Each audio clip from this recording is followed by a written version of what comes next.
আপনি যখন মারা যাবেন মৃত্যুর সময় কেউ আপনাকে ফিরাতে পারবে না। এমন একটা সময় উপস্থিত হবে, কাল্লা ইযা বালাগাতিত তারাকি ওয়া কিলা মান রাক।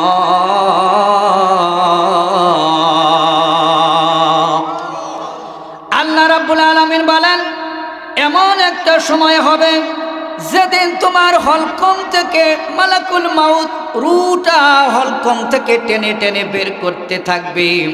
এমন একটা সময় আসবে, ওই সময় যদি আপনি বেঈমান হয়ে থাকেন, ঈমান হারা মানুষ হয়ে যদি থাকেন, আপনি সেই দিন আফসোস করবেন।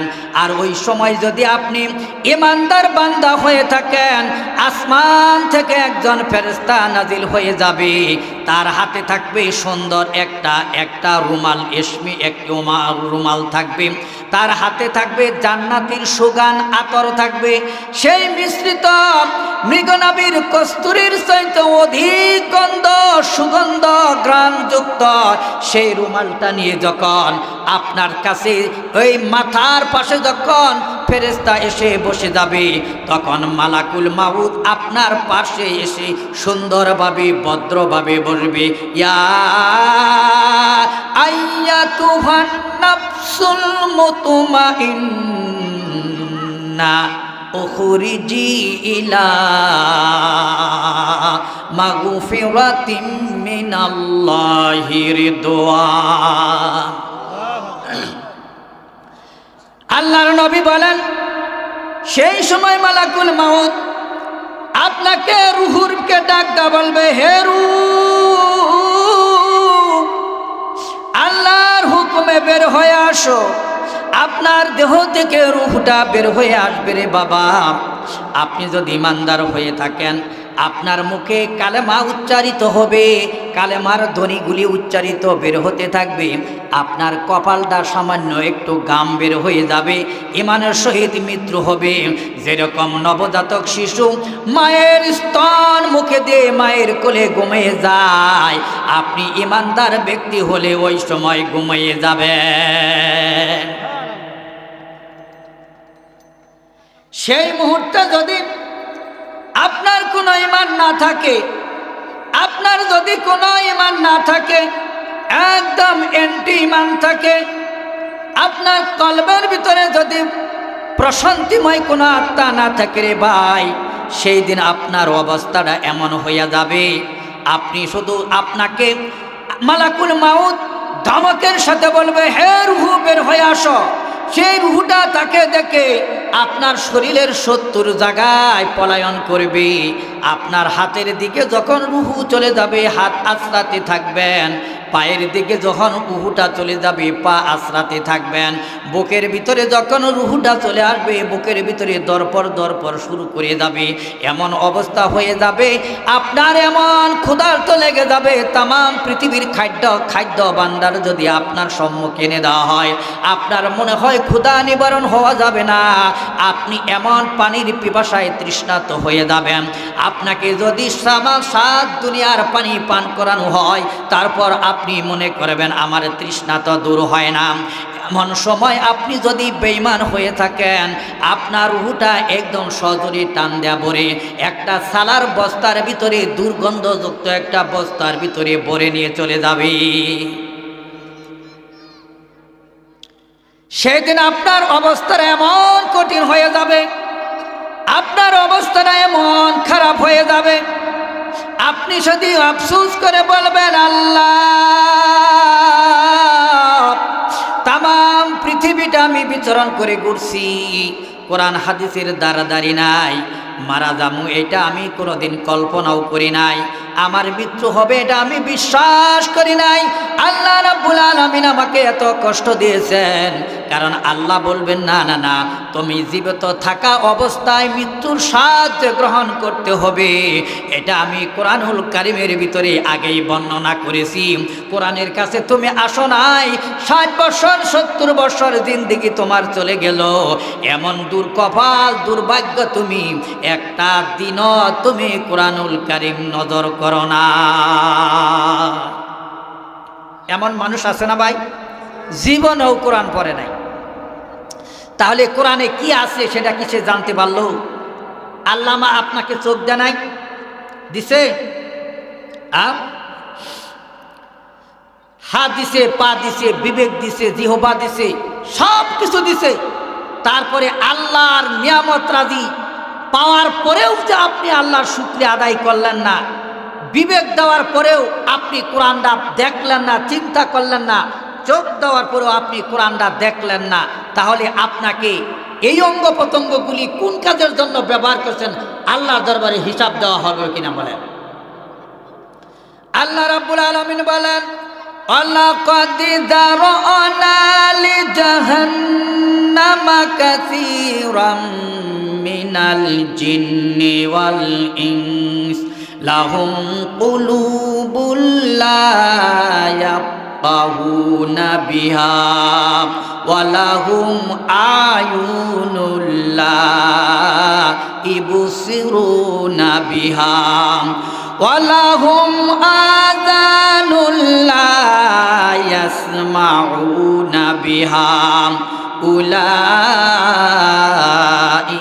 কাল আনআম বাল হুম আদাল উলাইকা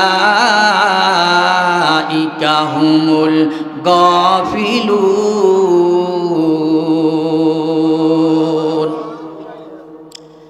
আল্লাহ রাব্বুল আলামিন বলেন, আল্লাহ রাব্বুল আলামিন বলেন, মানুষ এবং জিন্দাতির মধ্যে অধিকাংশ মানুষ যাবে জাহান্নামে, অধিকাংশ জিনেরাও যাবে জাহান্নামে। কেননা আল্লাহ রাব্বুল আলামিন বলেন, আমি তোমাকে অন্তর দিয়েছিলাম, সেই অন্তর দ্বারা তুমি কোনোদিন চিন্তা করো নাই তোমার রবকে, তোমার রসুলকে, তোমার দিন কি, তোমার কিতাব কি, এটা কোনোদিন চিন্তা করো নাই। আর আমি তোমাকে চক্ষু দিয়েছিলাম, এই চক্ষু দ্বারা কোরআনুল কারীম তুমি চেয়ে দেখো নাই, তোমার সেই চামড়ার চক্ষু দ্বারা তুমি সিনেমা তাকে দিয়েছ, ড্রামা তাকে দেখেছ, কত কিছু অশ্লীল ছবিগুলি তুমি দেখেছ, কত নাজ নিয়ামতগুলি দেখেছ, কোনোদিন শুকরিয়া আদায় করো নাই, কোনোদিন তুমি আল্লাহর পথে ফিরে আসো নাই, তোমার শীতল নয়ন দ্বারা কোরআনুল কারীম কোনোদিন চেয়ে দেখো নাই, হাদিস তুমি কোনোদিন দেখো নাই। আর তোমাকে আমি দুইটা কান দিয়েছিলাম, এই কান দ্বারা তুমি ইসলামের ভালো কথা তুমি শোনো নাই, শুনলেও তুমি না শোনার বান করে চলেছ। মসজিদের ভিতরে মুয়াজ্জিন যখন হাইয়া আলাস সালাহ হাইয়া আলাল ফালাহ বলে ডাক দিয়েছে, তুমি কানের ভিতরে তুলু লাগাইয়ে তুমি অন্যদিকে চলে গেছ।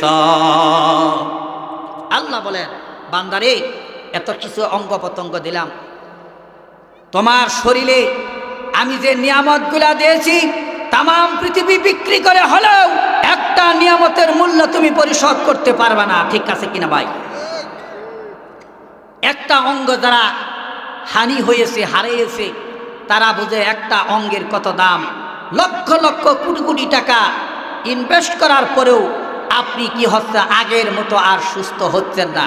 আচ্ছা বলেন, এগুলার যদি ভাড়া আল্লাহ রাব্বুল আলামিন নিতে চাইতো, সারা জীবন ভাড়া দিয়ে কুলপাতেন? আল্লাহ রাব্বুল আলামিন বলেন, তাহলে কি করছ? সব কিছু দিলাম, তোমরা ভুলে গেছ। তাহলে কি? আল্লাহ বলেন, রাগ করে বলেন, উলাইকা কাল আনআম বাল হুম আদাল। বান্দারে, তোরা তো মানুষ না, তোরা মানুষ নামে কলঙ্ক, তোরা হলো পশুর জাত। তাই নয়, বালহুম আদাল, বরং তোমরা তার চেয়েও নিকৃষ্ট।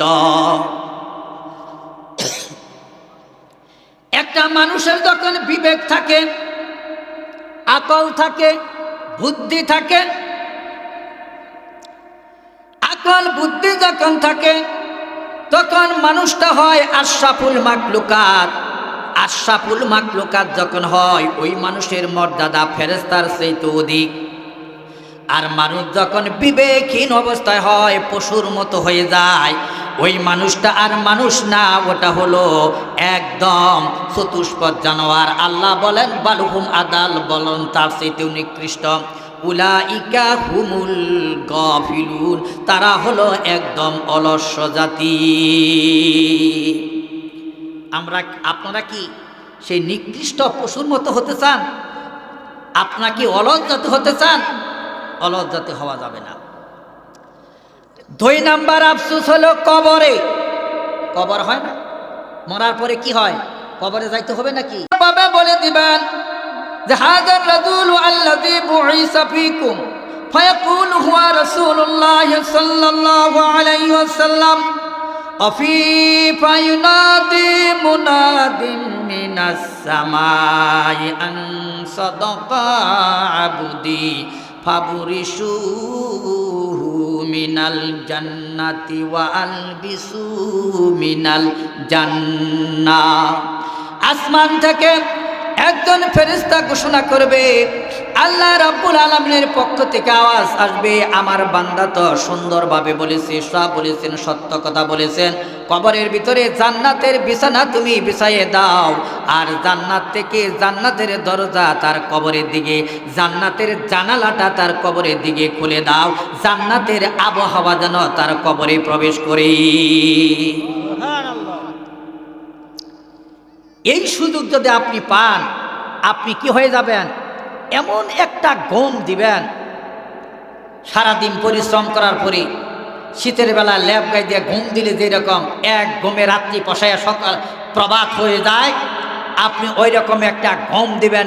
এক ঘুমে কোটি কোটি বছর অতিবাহিত হয়ে একবারে ইসরাফিল যখন ফুৎকার দিবে, তখন আপনি কবরে থেকে উঠে চোখ কলসাতে মুসরাতে মুসাতে আপনি উঠে আসবেন আর বলবেন, কে আমাকে ঘুম ভাঙিয়ে দিল, অথচ কোটি কোটি বছর অতিবাহিত হচ্ছে।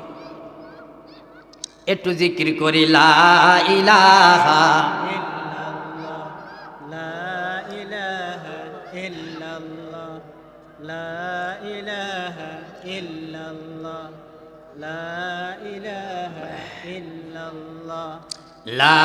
ইলাহা ইল্লাল্লাহু মুহাম্মাদুর রাসূলুল্লাহ।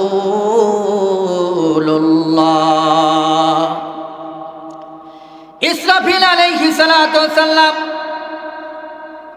তৃতীয় ফুৎকার যখন দিবে, মানুষগুলা কবরের থেকে উঠে পঙ্গপালের মতো হাসরের ময়দানের দিকে সরে যাবে। সেই কবর থেকে 3 ভাবে মানুষ উঠবে। একদল উঠবে কবর থেকে হেঁটে হেঁটে হাসরের ময়দানে আসবে, আর একটা দল হবে তারা আল্লাহ রাব্বুল আলামিনের পক্ষ থেকে কবরের পাশে তাদের জন্য একটা জান্নাতি সোয়ার যানবাহন চলে যাবে। সেই যানবাহনের উপর আরোহণ করে একদল লোক হাসরের ময়দানে উপস্থিত হবে, আর একদলকে আল্লাহ রাব্বুল আলামিন এরকম উক্তা করবে, তার মাথাটা থাকবে নিচের দিকে, পা দুটি থাকবে উপরে উক্তা হয়ে, এবার উল্টা করে তাকে হাঁটাইয়ে হাঁটাইয়ে হাঁকাইয়াকে জাহান্নামের ময়দানে অবস্থান করবেন। এটা হলো বাম দল। বাম দলে যাবেন, আপনাকে একেবারে অপুর করে আপনার মাথা নিচের দিকে, পা দুটি উপর করে, তারপর কবর থেকে হাঁকে হেঁকে হাসরের ময়দানে আপনাকে সমবেত করবে। আপনি কি ওই দলের লিস্ট হতে চান?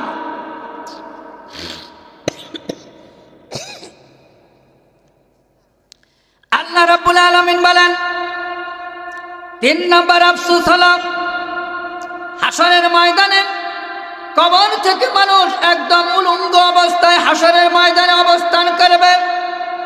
মা আয়েশা রাদিয়াল্লাহু তাআলা আনহা ডাকদা বললেন, ইয়া রাসূলুল্লাহ, ইয়া হাবিবাল্লাহ, তাহলে আমি আয়েশাও কি উলঙ্গ অবস্থায় হাসরের ময়দানে অবস্থান করব? আল্লাহর নবী ডাকদা বলো, আয়েশা রে, তুমি কেন? পৃথিবীর সকলেই সেই দিন উলঙ্গ অবস্থায় হাসরের ময়দানে অবস্থান করবে। মা আয়েশা জিজ্ঞাসা করলেন, ইয়া রাসূলুল্লাহ, ইয়া হাবিবাল্লাহ, সেই দিন কারো সতরের দিকে কি কেউ তাকাবে না? আল্লাহর নবী ডাকদা বললেন, আয়েশা রে, এমন কঠিন ময়দান অবস্থান করবে, হাসরের জমিনটা একদম তামাকাশা হয়ে যাবে। সূর্য তোমার মাথার হাত উপরে এসে তাপ দিতে থাকবে। সূর্য তখন একেবারে তার ভিতরে থেকে আভ্যন্তরিক অবস্থা দিয়ে মুখ দিয়ে তাপ দিতে থাকবে। সূর্য যদি মুখ দিয়ে তাপ দেয়া হয়, ওই তাপের গভীরতা হবে 1,40,00,000 আমরা লোহা কলে যে রড বানাই, ওটার তাপ নাগে 1500°C।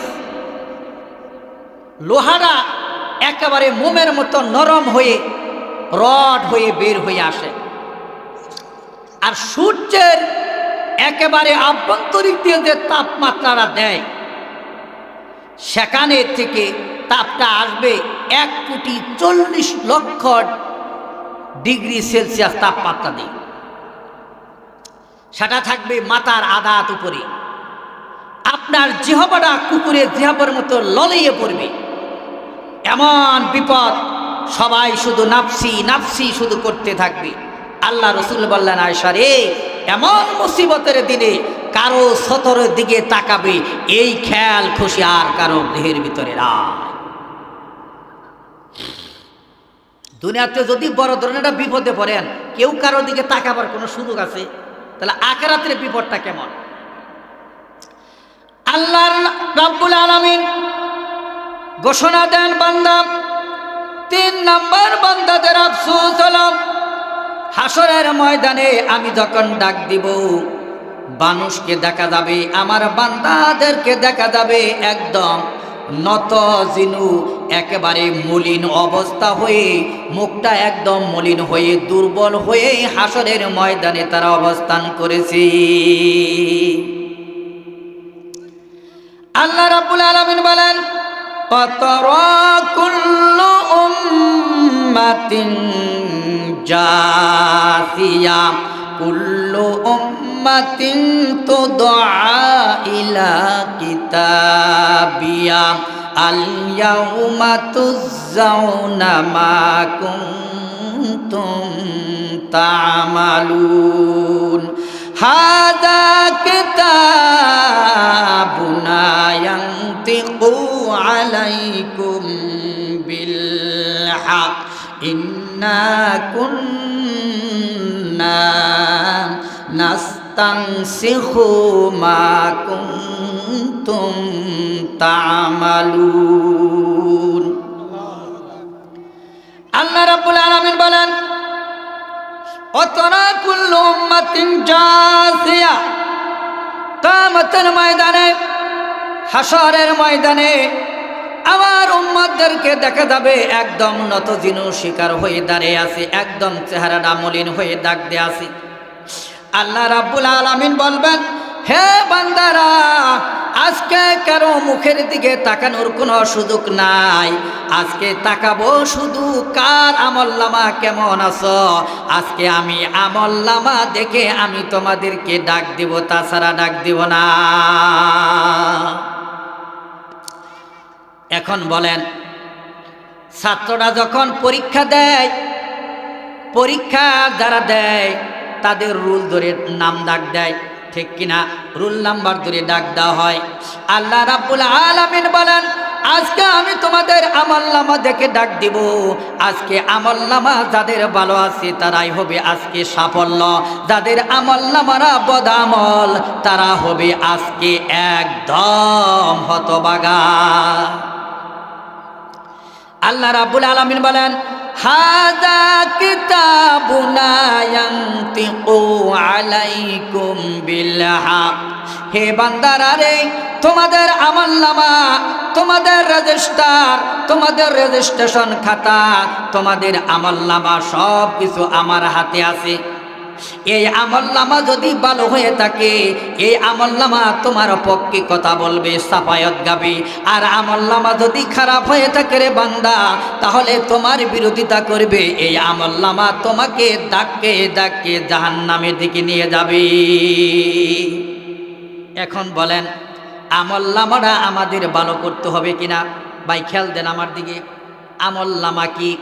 আপনি দুনিয়াতে যা কিছু করবেন, যা কিছু করবেন প্রকাশ্যে অপ্রকাশ্যে, রাতে দিনে, জোরপূর্বক হোক, আরাম হোক, আয়েসে হোক, গোপনে হোক আর প্রকাশ্যে হোক বা মনে মনে হোক, ভালো করুন আর মন্দ করুন, সব কিছুর কাজকর্মই হলো আমলনামা। আল্লাহ রাব্বুল আলামিন বলেন, তুমি যা কিছু করেছ সব কিছু আমি রাব্বুল আলামিন একদম খাতায় লিপিবদ্ধ করে রেখেছি, ভুলে যাওয়ার মতো না। একটা জিনিস যদি আপনি লিখে রাখেন খাতায়, খাতা যদি আপনি সংরক্ষণ করে রাখেন, তাহলে 10 বছর 20 বছর পরেও বের করলেও রেকর্ড বের হয়ে যাবে কিনা। আপনাদের বাপদাদাদের পৈতৃক সম্পত্তি, আপনার জন্মের আগেও বাপ দাদারা মরে গেছে, সেই জমির দলিলা দিয়ে আপনাদের কাছে আছে না, রেকর্ড আছে না? ওইটা প্রমাণ করে এই যে কাগজপাতি, এইটাই আমাদের জমি, ঠিক কিনা? ঠিক তেমনি দুনিয়াতে যদি এটা সংরক্ষণ করা সম্ভব হয়, আখিরাতের ময়দানে আল্লাহ রাব্বুল আলামিনের পক্ষে সম্ভব হবে না? সম্ভব হবে। আর 4 নম্বর আফসোস হলো আপনার আমল নামা নিয়ে হিসাবের ক্ষেত্রে, পরকাল জগতে আপনি কি করলেন, দুনিয়া থেকে উঠে গেলেন, আপনার কি আমল নামা, কি ভালো করছেন না মন্দ করছেন, পরীক্ষার খাতাটা। আর দুনিয়াও মাজরাতুল আখিরা, শস্য ভান্ডার, দুনিয়াটা হলো আখিরাতের তুলনায় আপনি পরীক্ষার খাতায় কি করেছেন সেইটা খাতা দেখে আপনাকে মার্কিং করা হবে, ঠিক কিনা?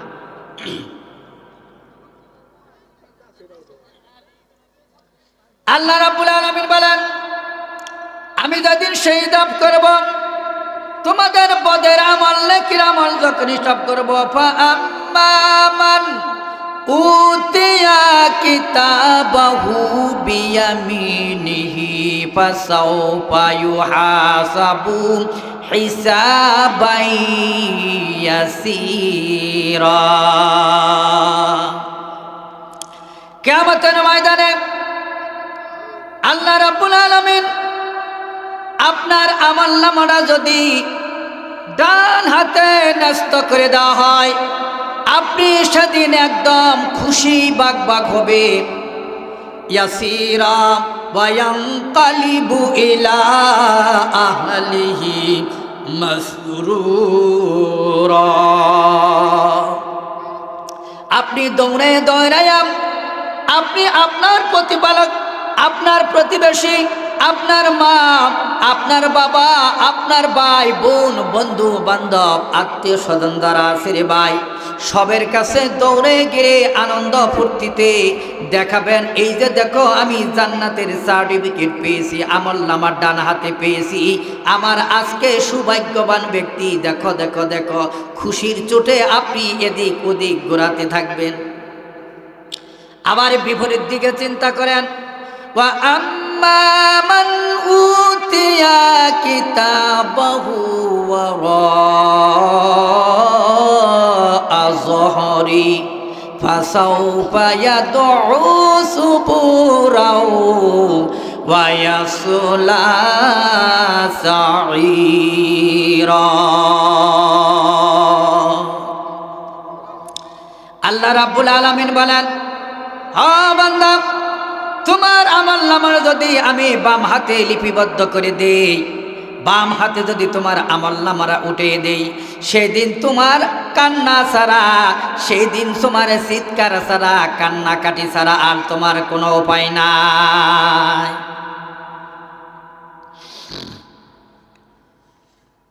ইন্নাহু কানা আলা ইন্নাহু কানা ফি আহলিহি মাসরুরা ইন্নাহু যান্না আল্লাইয়া হুরা বালা ইন্না রাব্বাহু কানা বিহি বাসীরা। বান্দা ডাকদা বলবে বাম হাতে আমলনামার পরে, আল্লাহ, দুনিয়াতে যতদিন আমি বেঁচে ছিলাম ততদিন পর্যন্ত আমি কোনোদিন চিন্তা করি নাই তোমার সম্মুখে আমার হাজির হতে হবে রে বান্দা, তোমার সম্মুখে আমার হাজির হতে হবে, তোমার কাছে আমার হিসাব নিকাশ দিতে হবে, তোমার কাছে আমার দাঁত ভাঙ্গার জবাব দিতে হবে। এইটা আমি কোনোদিন চিন্তা করি নাই। যদি আমি চিন্তা করতাম তাহলে আমার দ্বারা পাপের কাজ কোনোদিন হতো না। আফসোস করে বলবে, আল্লাহ এইটা তোমার কাছে এসে শেষ দিবসে এসে তোমার কাছে আমার ধরা দিতে হবে, তোমার কাছে আমার হিসাব নিকাশ করতে হবে। এটা যদি আমি আল্লাহ আগের থেকে জানতাম তাহলে দুনিয়াতে আমি আর কোনো অন্যায় কাজে লিপ্ত হতাম না। আল্লাহ রাব্বুল আলামিন বলবেন, বান্দা তুমি কি করেছ তোমার তো মনে নাই, আমি আল্লাহ মনে রেখে দিয়েছি। এই যে দিলাম তোমার আমলনামা তোমার হাতে দিলাম, তুমি পড়ো। ইকরা কিতাবাকা কাফা বিনাফসিকা আল ইয়াউমা আলাইকা হাসিবা। আল্লাহ রাব্বুল আলামিন বলবেন, ইকরা কিতাবাকা, হে বান্দা তোমার আমলনামা তুমি পড়ো। পড়ো, তুমি কি করছো? এই যে দেখো 60 বছর 70 বছর জিন্দেগি তোমাকে আমি দিয়ে দিয়েছিলাম। এই 7 বছর দীর্ঘ সময়ের ভিতরে তুমি কি করেছো? তোমার তো খেয়াল নাই রে বান্দা। এই যে দেখো তোমার হাতে আমলনামাটা আমি ধরিয়ে দিলাম, এই আমলনামাটা আজকে তুমি মনোযোগ সহকারে পড়ো। সেদিন আপনি পড়বেন, পয়রা কি করবেন? সেদিন পরে পরে বলে, কবে আমি আল্লাহর বিরুদ্ধে কথা বলেছি, কবে আমি রসুলের বিরুদ্ধে কথা বলেছি, সব কিছু রেকর্ড যেদিন আপনার সামনে হাজির করা হবে, এই রেকর্ড দেখে বান্দা এষ্টনিষ্ঠ হয়ে যাবে, বান্দা বিস্মিত হয়ে যাবে, অবাক হয়ে যাবে। বান্দা তখন অবাক দৃষ্টিতে প্রভুর দিকে তাকাইয়া বলবে, মালি হাজাল কিতাব লা ইউগাদিরু সাগীরাতাও ওয়ালা কাবীরাতান ইল্লা আহসাহা। চিৎকার দিয়ে বলি আল্লাহু আকবার। সেই দিন মানুষ বান্দা আল্লাহর দিকে তাকাবে, মাবুদের মুখের দিকে তাকায়ে বান্দা এষ্টনিষ্ঠ হয়ে যাবে, অবাক হয়ে যাবে, আর বলবে, আল্লাহ তুমি কেমন প্রভু গো আল্লাহ, একটা ছোট গুনাও তুমি বাদ দাও নাই, বড় গুনাও তুমি বাদ দাও নাই, যা প্রকাশ্য করেছি সেটাও তুমি বাদ দাও নাই, যা গোপনে করেছি সেটাও তুমি বাদ দাও নাই, যা আমি মনে মনে পরিকল্পনা করেছি সেটাও তুমি বাদ দাও নাই। মাবুদ গো, আজকে তুমি আমাদের সাথে এমন আচরণ করবা, এইটা যদি দুনিয়ার উপরে আমরা জানতাম আর বুঝতাম তাহলে জীবনে আর অন্যায় কাজ করিতাম না। চিৎকার দা বলেন, অন্যায় কাজ কি আমরা করিব? করব? করলে ধরা খাবেন না? অবশ্যই ধরা খাবেন। আচ্ছা, তারপরে আফসোস হলো আমলনামা পাওয়ার সময় আর একটা আফসোস থাকবে। আমলনামাটা দিব, সেই সময় আর একটা আফসোস বান্দা করবে। বান্দার আফসোস কি হবে? সেই সময় আফসোস হলো, আপনি জীবনে যা কিছু করেছেন, চুরি করেছেন কোথায়, জেনা করেছেন কোথায়, আপনি জেনা করেছেন, নীরবে জেনা করেছেন, কেউ আপনাকে দেখে নাই, জানে নাই, সাক্ষী নাই, কিচ্ছু নাই। কিয়ামতের ময়দানে আপনার আমলনামাটা যখন বের করবে, 1000 কোটি মানুষের ভিতরে আপনার গোপন দোষটা ফাঁস করে দেওয়া হবে। যত দোষ ত্রুটি আছে সব ফাঁস করে দেওয়া হবে, আপনাকে দেখাইয়ে দেওয়া হবে আপনি ভালো না মন্দ। সেদিন কি আপনার আফসোস থাকবে না? সেদিন আপনার আফসোস থাকবে, হায় রে, লজ্জার বিষয়, পরিতাপের বিষয়, গোপনে যারা করেছি সেটাও আজকে আল্লাহর কাছে ধরা। সিসি ক্যামেরাতে আপনি যদি চুরিও করেন সেটাও কি ফুটেজের ভিতরে আসে না? আসে। আর এখানে বয়ান করিতেছি, এটা মোবাইলে সংরক্ষণ করা যাবে না, ভিডিও হচ্ছে, একার কি সংরক্ষণ হবে না? এটা যদি দুনিয়াতে সম্ভব হয়, মানুষের পক্ষে যদি সম্ভব হয়, আল্লাহর পক্ষে এটা কি কঠিন?